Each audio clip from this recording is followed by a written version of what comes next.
Good morning बच्चों आज हम लोग पुनः संस्कृत का पाठ पढ़ेंगे।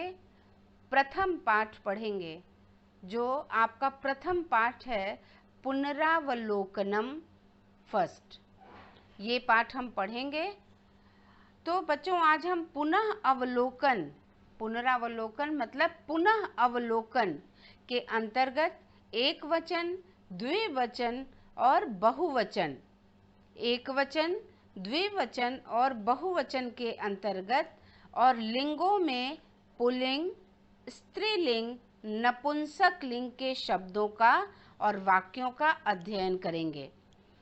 तो आज हम ध्यान पूर्वक वचन, लिंग को पहचानना सीखेंगे और उसका हिंदी में अनुवाद करेंगे। तो हम सबसे पहले शब्दों का, जो संस्कृत के शब्दार्थ हैं, उसका आपको अर्थ बताएंगे। तो कह का मतलब है कौन, कौ मतलब कौन दोनों, के मतलब कौन सब, का मतलब कौन, के मतलब कौन दोनों, का मतलब कौन सब, किम मतलब कौन, के मतलब कौन दोनों, कानी मतलब कौन सब। तो ये हम लोगों ने शब्दार्थ पढ़ा।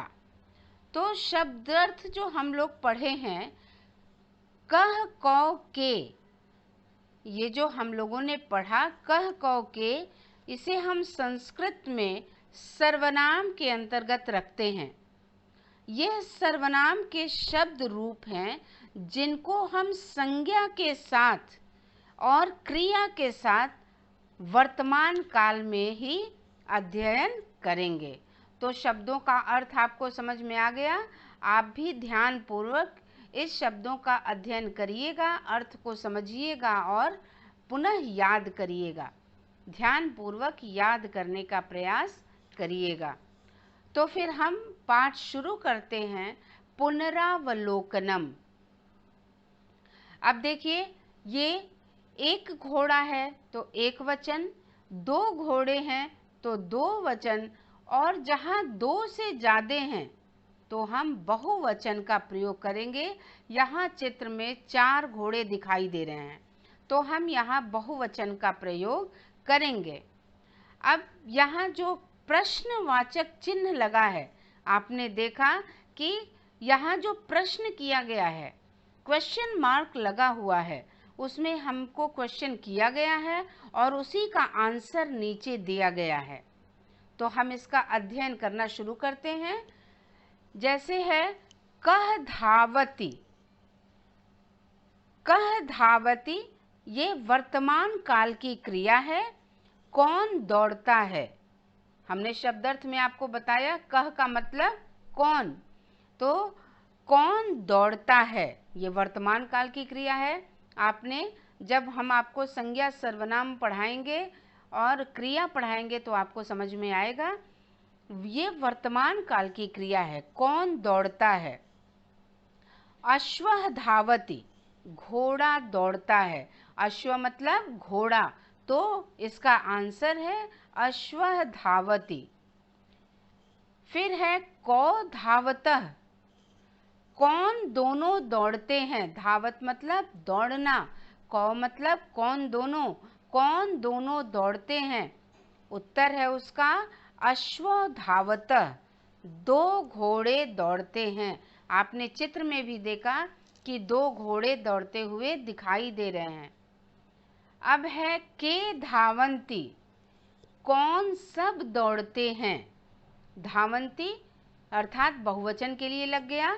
तो के मतलब जब हम यहाँ जब भी 2 से ज़्यादा, 2 से अधिक जब वहाँ क्रियाएं होती हैं या 2 से ज़्यादा लोग रहते हैं या 2 से ज़्यादा जानवर है तो वहाँ बहुवचन की क्रिया लगेगी और बहुवचन का शब्द रूप या संज्ञा या सर्वनाम शब्द रूप का प्रयोग किया जाता है। तो के धावंती कौन सब दौड़ते हैं। अश्वा धावंती मतलब बहुत से घोड़े दौड़ते हैं। तो हम फिर से एक बार पुनः दोहराते हैं। कह धावती, कौन दौड़ता है? अश्व धावती, घोड़ा दौड़ता है। कौ धावतः, कौन दोनों दौड़ते हैं? अश्व धावतः, दो घोड़े दौड़ते हैं। के धावंती, कौन सब दौड़ते हैं? अश्वा धावंती, बहुत से घोड़े दौड़ते हैं। तो ये आपको समझ में आ गया होगा, ये हमने आपको समझा दिया।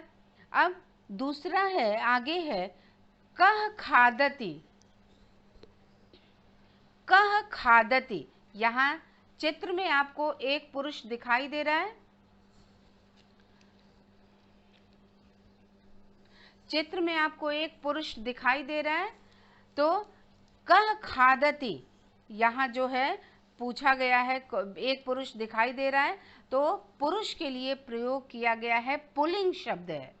पुल्लिंग और स्त्रीलिंग जब हम आपको ग्रामर में पढ़ाएंगे, स्त्रीलिंग और पुल्लिंग, तो आपको समझ में आएगा। लेकिन आपने छोटे क्लासों में भी पढ़ा होगा, लिंग पढ़ा होगा। तो संस्कृत में लिंग 3 प्रकार के होते हैं, पुल्लिंग, स्त्रीलिंग और नपुंसक लिंग। तो यहाँ पुल्लिंग का प्रयोग किया गया है, हम पुल्लिंग के बारे में पढ़ेंगे। तो पुरुष के लिए प्रयोग किया गया है। आपने चित्र में भी देखा कि एक पुरुष खाना खा रहा है। तो कह खादती, कौन खाता है?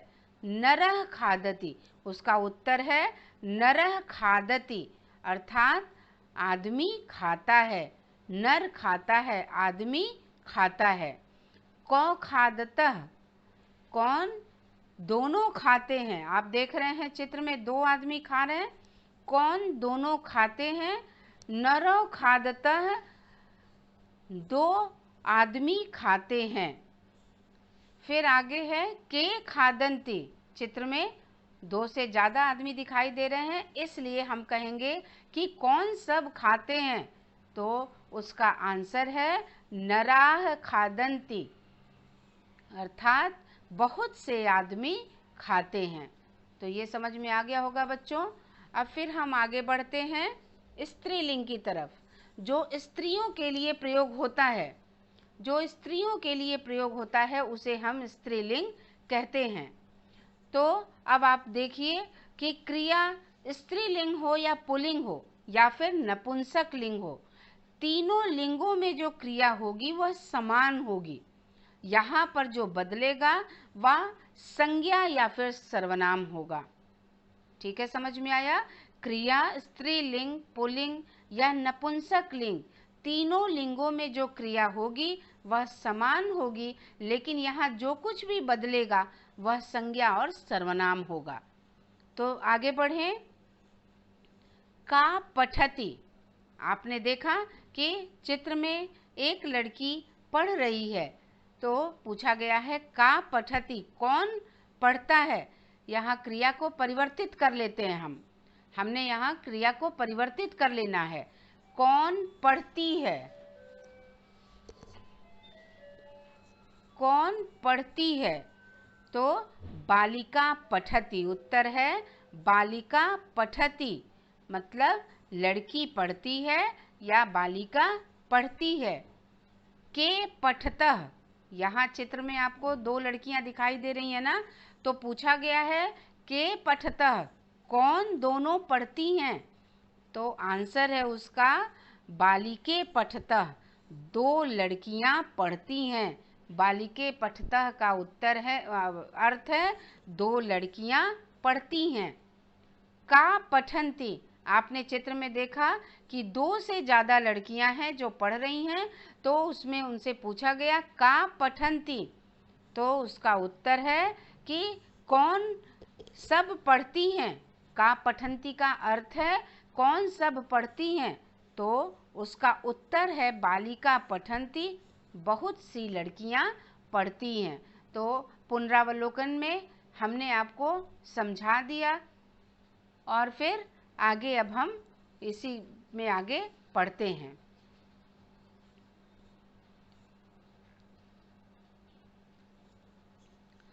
अब देखिए चित्र में आपने देखा कि बकरी है ना, चित्र में बकरी, तो इसके लिए क्या पूछा गया है? अब आप देखिए बकरी है चित्र में, 2 बकरियां हैं, यहाँ 2 बकरियां हैं और यहाँ बहुत सा 2 से ज़्यादा हैं, अर्थात 4 बकरियां हैं। तो यहाँ पूछा गया है का जल पीबती, कौन जल पीती है, कौन जल पीती है। जल मतलब पानी, तो अजा जलम पिबती, अजा मतलब बकरी, बकरी को अजा कहा जाता है। तो अजा जलम पिबती, बकरी जल पीती है। के जलम पिबतः, कौन दोनों पीती हैं, तो उसका उत्तर है अजय जलम पीबतः, 2 बकरियां पानी पीती हैं। का जलम पिबंती, कौन सब पीती हैं, कौन सब पानी पीती हैं। यहाँ आपने देखा चित्र में 4 बकरियां हैं, 2 से ज़्यादा हैं, तो पूछा गया है कि कौन जल पीती हैं, तो उसका उत्तर है अजाह जलम पिबती, बहुत सी बकरियां जल पीती हैं। अब आगे हम बढ़ते हैं। अब आपने देखा कि इसमें पेड़ बना हुआ है, पेड़ से फल गिर रहा है, गिरता हुआ फल दिखाई दिया है आपको। तो ये हम आगे पढ़ेंगे इसको। ये अब जो है, अब हम ये नपुंसक लिंग की तरफ बढ़ रहे हैं। नपुंसक लिंग, नपुंसक लिंग में स्त्री और पुरुष का बोध नहीं होता। जैसे फल है, कमल है, पुष्प है, पुस्तक है, ये सब नपुंसक लिंग में आ जाते हैं। ठीक है, नपुंसक लिंग में स्त्री और पुरुष का बोध नहीं कराया जाता, उसमें फल, कमल, पुस्तक, पुष्प आदि का वर्णन किया जाता है। अब देखिए, और इसके अंतर्गत क्रिया का जो प्रयोग होगा न स्त्रीलिंग के लिए होगा और न ही पुल्लिंग के लिए होगा। तो यहाँ क्या लिखा है, किम पतति, पतति मतलब गिरना, कौन गिरता है, किम पतति कौन गिरता है। तो इसका उत्तर है फलम पतति, फलम पतति। तो यहाँ से है कि फल गिरता है। के पततः, कौन दोनों गिरते हैं, फले पततः, 2 फल गिरते हैं, दोनों फल गिरते हैं। कानि पतंती, कौन सब गिरते हैं। आपने देखा कि चित्र में 4 फल गिरते हुए दिखाई दिया गया है, तो उसमें कहा गया है कि कानि पतंती, अर्थात कौन सब गिरते हैं। तो उसका आंसर है फलानि पतंती, बहुत से फल गिरते हैं। तो आपको बच्चों समझ में आया होगा। अब हम आगे बढ़ेंगे तो इसको पढ़ेंगे। पुष्प है, आपने देखा कि तालाब में पुष्प दिखाई दे रहा है कमल का, तो उसके लिए हम पढ़ेंगे कि किम विकसति, विकसति मतलब खिलना, किम विकसति कौन खिलता है। तो इसका उत्तर है कमलम विकसति, कमल खिलता है। के विकसतः, कौन 2 खिलते हैं। तो उसका उत्तर है कमले विकसतः, 2 कमल खिलते हैं। आगे है कानि विकसंति, कानि विकसंति कौन से पुष्प, कौन से पुष्प खिलते हैं, कौन कौन से पुष्प खिलते हैं। तो उसका उत्तर है कमलानि विकसंति, बहुत से कमल खिलते हैं। अब इसका प्रश्न है कौन सब खिलते हैं, तो इसका उत्तर है बहुत से कमल खिलते हैं। तो आपको समझ में आ गया होगा।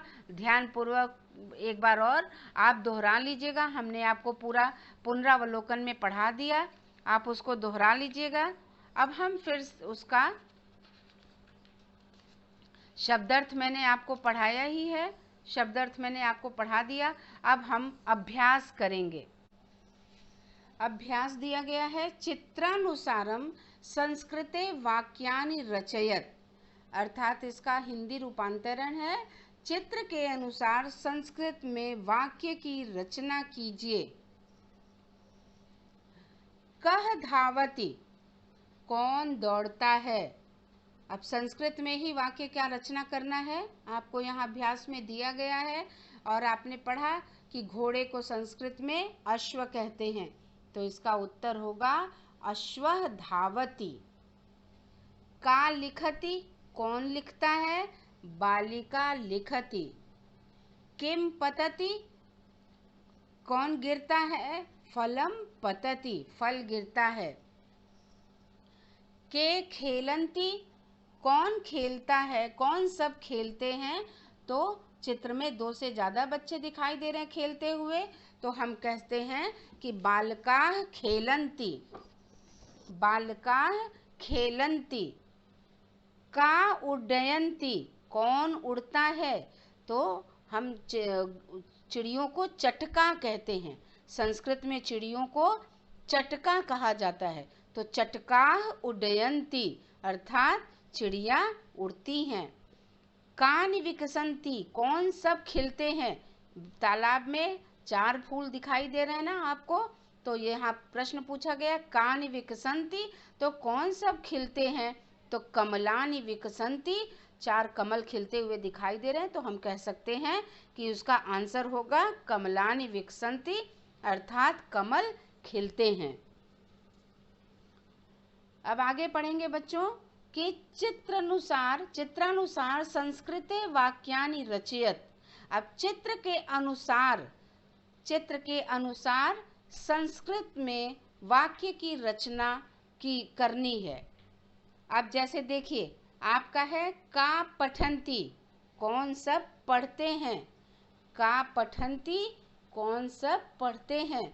तो चित्र में आपने देखा कि लड़कियां पढ़ रही हैं, तो यहाँ बहुवचन लगेगा ना, तो यहाँ बालिकाः पठन्ति, बालिकाः पठन्ति आपको एक आंसर करके दिखाया गया है, उत्तर दिया गया है अभ्यास के लिए कि आपको आसान हो जाए, इसलिए दिया गया है कि बालिकाः पठन्ति। अब इसमें आगे आपको करना है खुद, तो यहाँ प्रश्न बनाना है और उसका उत्तर स्वयं लिखना है। तो अब यहाँ है कानि विकसन्ति, कौन खिलते हैं? पुष्प है ना बहुत सारा, कौन खिलते हैं? तो उसका उत्तर हो जाएगा, प्रश्न भी हमको ही बनाना है। तो यहाँ हमने प्रश्न बनाया है कानि विकसन्ति, तो उसका उत्तर बनाया है पुष्पाणि विकसन्ति। तो बच्चों अब आगे बढ़ते हैं। अब चित्र में आपने देखा कि एक महिला कोई वाद्य यंत्र ली हुई हैं और बजा रही हैं उसको, तो हम उसके माध्यम से प्रश्न बनाएंगे। का गायति अर्थात क्या, कौन गा रहा है? गायिका गायति, उसका अर्थ आंसर होगा गायिका गायति। इमो कौस्तः, अब इसमें देख रहे हैं कि 2 चिड़िया हैं, तोते हैं दोनों, तो इसमें 2 तोते चित्र में दिखाई दे रहे हैं, तो हम प्रश्न बनाएंगे इमो कौस्तः, उसका उत्तर होगा इमो शुकस्तः। ये कौन है? तो ये शुकः अर्थात तोते हैं। इमो शुकस्तः, ये तोते हैं। अब अगला तीसरा प्रश्न है उदाहरणानुसार पुल्लिंग रूपाणि लिखत। उदाहरण के अनुसार पुल्लिंग रूप में लिखिए। इसमें पुल्लिंग रूप में प्रथमा विभक्ति को लिखना है, प्रथमा विभक्ति को लिखना है। अब जैसे देखिए उदाहरण के लिए दिया गया है, यथा का दिया गया, बताया गया, जैसे अश्व, अश्वो, अश्वा, एक वचन, द्विवचन, बहुवचन। अश्व मतलब घोड़ा, तो घोड़े के लिए हमने यहाँ पढ़ा कि पुल्लिंग के रूप में लिखना है। एक वचन में अश्व, द्विवचन में अश्वो मतलब 2 घोड़े, अश्वा बहुवचन में अश्वा मतलब बहुत सारे घोड़े। तो इसी प्रकार नर का रूप लिखना है, नरः, नरो, नराः। गज का गजः, गजो, गजाः। मृग का मृगः, मृगो, मृगाः। वानर का वानरः, वानरो, वानराः। सैनिक का सैनिकः, सैनिको, सैनिकाः। तो ये आपको समझ में आ गया है। अब हम फिर आगे बढ़ते हैं अगले अभ्यास की तरफ। अगला अभ्यास हमारा क्या है? अब आप देखिए, अगला अभ्यास है उदाहरणानुसार स्त्रीलिंग रूपाणी लिखत। अब हम पुल्लिंग पढ़ चुके, तो स्त्रीलिंग के रूप में लिखना है। उदाहरण के अनुसार आपको यहाँ एक उदाहरण दिया गया है, उसी के अनुसार इन दो शब्दों का स्त्रीलिंग रूप लिखना है, एक वचनम, द्विवचनम और बहुवचनम में। तो यहाँ जैसे दिया गया है एग्जाम्पल के रूप में, अजा, अजा का अर्थ मैंने आपको बताया था बकरी, अजा, अजे, अजाह। तो ऐसे ही शिक्षिका का लिखना है, शिक्षिका, शिक्षिके, शिक्षिकाः। बालिका का लिखना है बालिका, बालिके, बालिकाः। अब उसी का दूसरा पार्ट है, देखो, उदाहरणानुसार नपुंसक लिंग रूपाणि लिखत। नपुंसक लिंग में लिखना है एक वचन, द्विवचन और बहुवचन में। जैसे आपको एक एग्जाम्पल दिया है फलम का, फलम, फले, फलानी। तो पुस्तक का आपको लिखना है, तो कैसे होगा, एक वचन में पुस्तकम, द्विवचन में पुस्तके और बहुवचन में पुस्तकानि। फिर पुष्पम का एक वचन में पुष्पम, पुष्पे, पुष्पाणि। ये जो है नपुंसक लिंग में लिखना है। हमने आपको बताया पहले ही कि नपुंसक लिंग में पुष्प वगैरह आते हैं। अब हम पांचवा क्वेश्चन करेंगे। मंजूषातः पदानि चित्वा वाक्यानि पूरयतः। जो आपको ये नीली पट्टी में जो दिया गया है, शब्द दिया गया है, उसी से इसकी रिक्त स्थानों की पूर्ति करनी है। तो कैसे, बालकः खादति, कुक्कुरो धावतः, धावतः मतलब दौड़ता है, जलम प्रवहति, यहाँ सब दिया हुआ है, इस ब्लैक ब्लू जो पट्टी बना है उसमें सब दिया है, उसी शब्दों में से इनमें फिल करना है, भरना है। गजाः गच्छन्ति, के नमन्ति, का उत्पत्ति, उत्पतति, कानि विकसन्ति, का धावन्ति।